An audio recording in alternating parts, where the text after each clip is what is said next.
last year we had Dr. Julianne House from Hamburg University, who presented a seminar on the stage entitled Failed Communication, Misunderstanding, and Intercultural Encounters.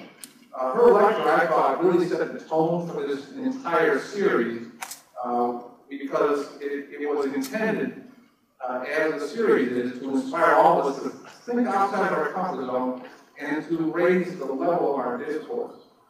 Tonight, it gives me great pleasure to introduce our speaker. Dr. Shabbir Cheema is the director of the Asia Pacific Governance Initiative and a senior fellow for the East-West Center in Honolulu, Hawaii. Not a bad place to be. Dr. Cheema was program director for the Department of Economic and Social Affairs for the United Nations from 2001 to 2007. He was also the director of the Governance Division of the United Nations Development Program from 1995 to 2001, and principal advisor for the urban management from 1990 to 1995.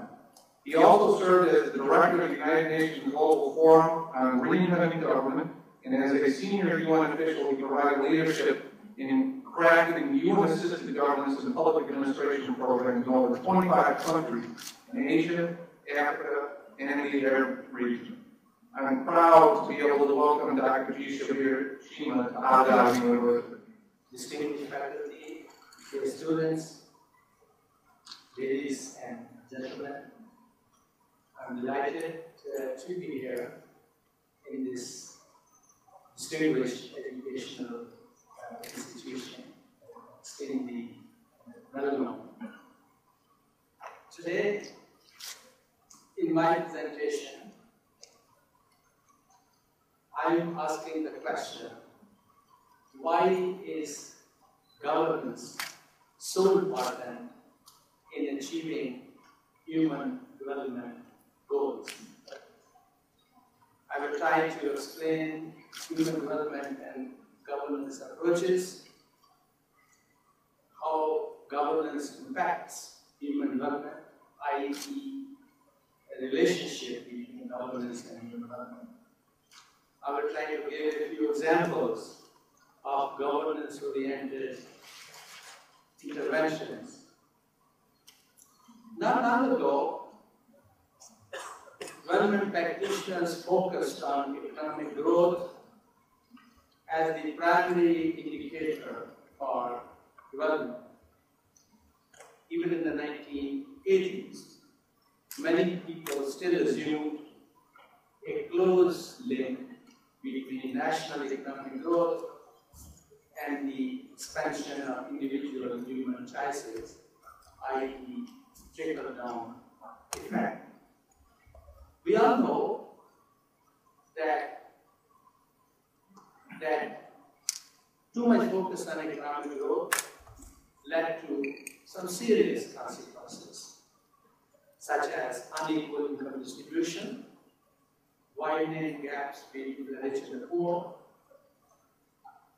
ineffectiveness of the so-called trickle-down effect, and the impact on the poor in terms of social costs when structural adjustment programs are initiated. And even in consistently growth-oriented societies, such issues as crime, conflict, disease, and pollution. In view of this, many people came to recognize the need for an alternative development model. It was in 1990 that the then Secretary General of the United Nations asked a group of well-known intellectuals led by Nobel laureate Amartya Sen of India and Dr. Mahbub Haq of Pakistan to think about that issue. In 1990, they put together a team, and I had the privilege of working with the team for a year. I always tell my children, I was very young at that time, I was like 12 years old. And this group came with this concept under the leadership of Amartya Sen and Dr. Global Heart of Human Development. A question that Amartya Sen asked at that time was, which came in his book on freedom and development. What is the relationship between our wealth and our ability to live as we would like? The human development was defined as enlarging people's choices, expanding their freedoms, and enhancing human capabilities. Hence, the focus shifts from growth to enabling people to live long and healthy lives, have access to knowledge, a decent standard of living, participate in life of their community, and ultimately advance the richness of their lives. Now we know that human dimensions can be defined differently, since there are many ways to enlarge people's choices. Countries have different cultures. Yet, there are some aspects that need to be looked at. Equity, how the benefits of economic growth are distributed. Efficiency, do growth and productivity directly benefit all segments of society, including women and the marginalized groups? How are the resources used given living availability? Social progress, do people have good access to nutrition, health, and knowledge, especially in very poor countries? Sustainability, are current practices and production methods sustainable? And finally, human security, do people fear threats of their well-being through conflicts, etc.?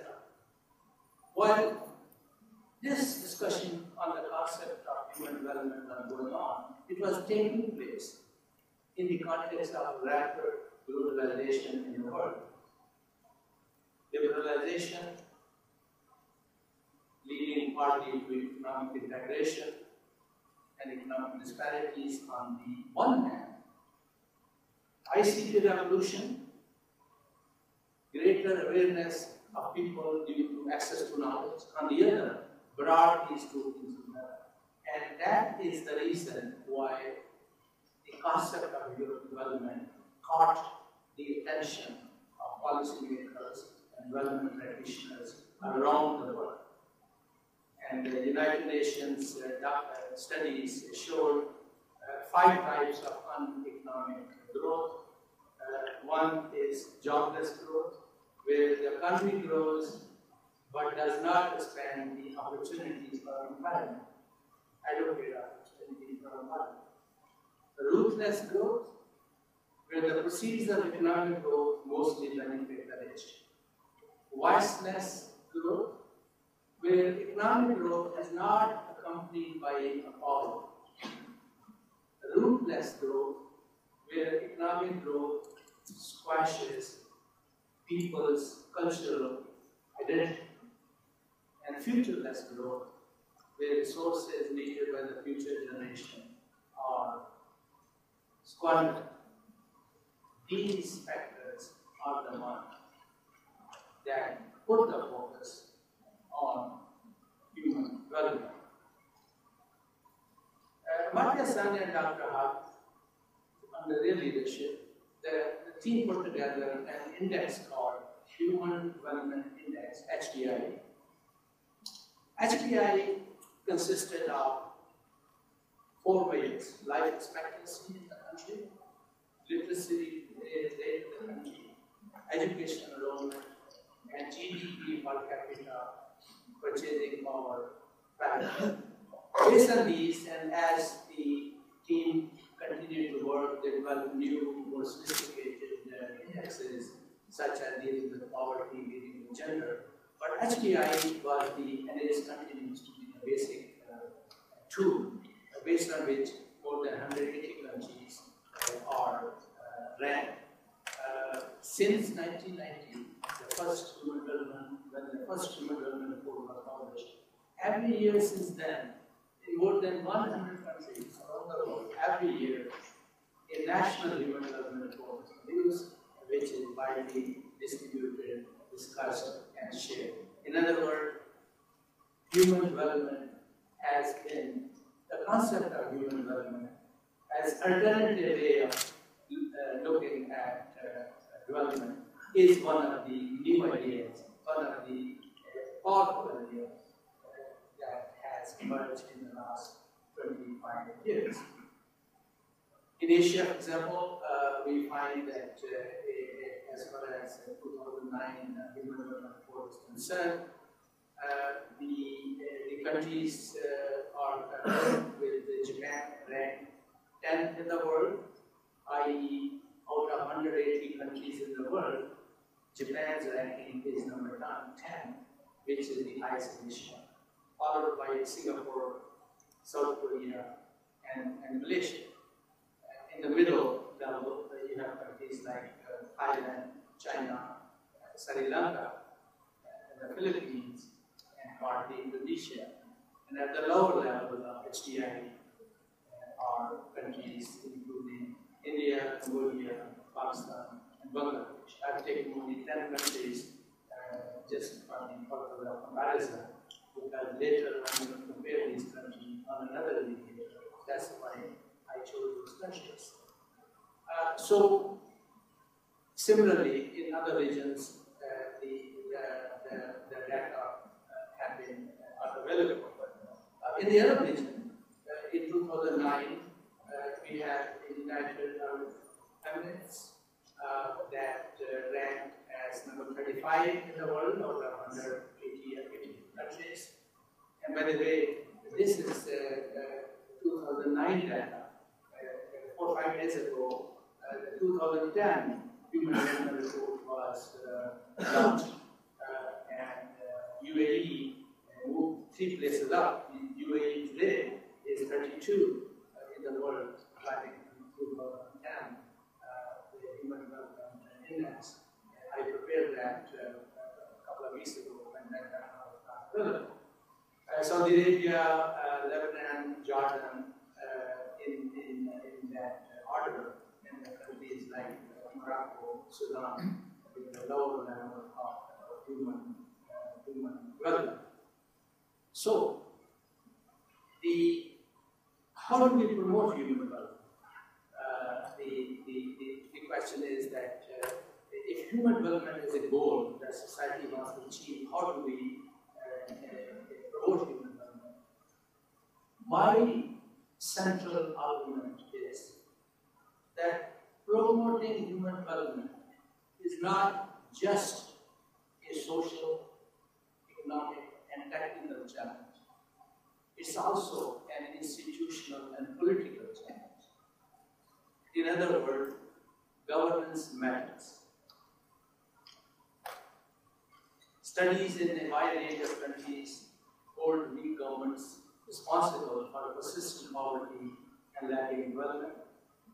The governance crisis is evident in widespread corruption, inefficient public services in many countries, and a host of other areas.